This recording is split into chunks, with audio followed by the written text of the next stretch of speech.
ఇక్కడ జగను తెలుగుదేశం పార్టీ వైపుకి లేదా వైఎస్ఆర్ కాంగ్రెస్ పార్టీ మాట వినని ఇద్దరు ఎమ్మెల్సీలని అనర్హత వేటు వేయించారు. ఆ ఇద్దరికి సంబంధించినటువంటి అంశం ఇప్పుడు కీలకమైంది.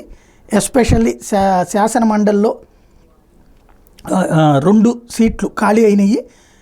ఎమ్మెల్యే కోట ఎమ్మెల్సీలు ఈ 2 కూడా ఈయన జూలై 12న వచ్చే నెల 12న ఇది ఎన్నికలు జరగబోతున్నాయి.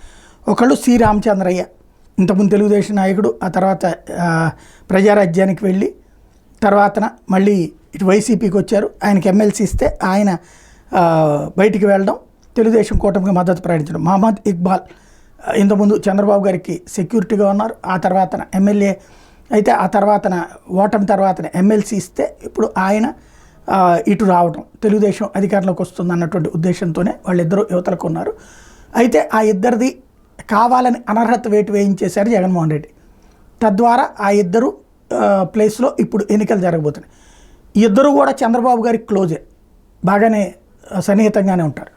ఇప్పుడు ఈ 2 సీట్లు అయితే తెలుగుదేశం పార్టీ ఈజీగా గెలుచుకుంటుంది. అంటే ఓ రకంగా జగన్ బాబుకి ఇచ్చినటువంటి గిఫ్ట్ ఎమ్మెల్సీల్లో ఇద్దరి బలం, అంటే ఇప్పటిదాకా 10 అనుకుంటే ఇంకో 2 యాడ్ అయినట్టు అనమాట. ఈ ఇద్దరిది మరి వీళ్ళిద్దరికే ఇస్తారు, రామచంద్రయ్య ఇక్బాల్కే, లేదా వేరే వాళ్ళకి ఇస్తారా అన్నట్టు చూడాలి. బట్ బాబు గారికి అయితే 2 ఎమ్మెల్సీలని జగన్ వదులుకున్నట్టు.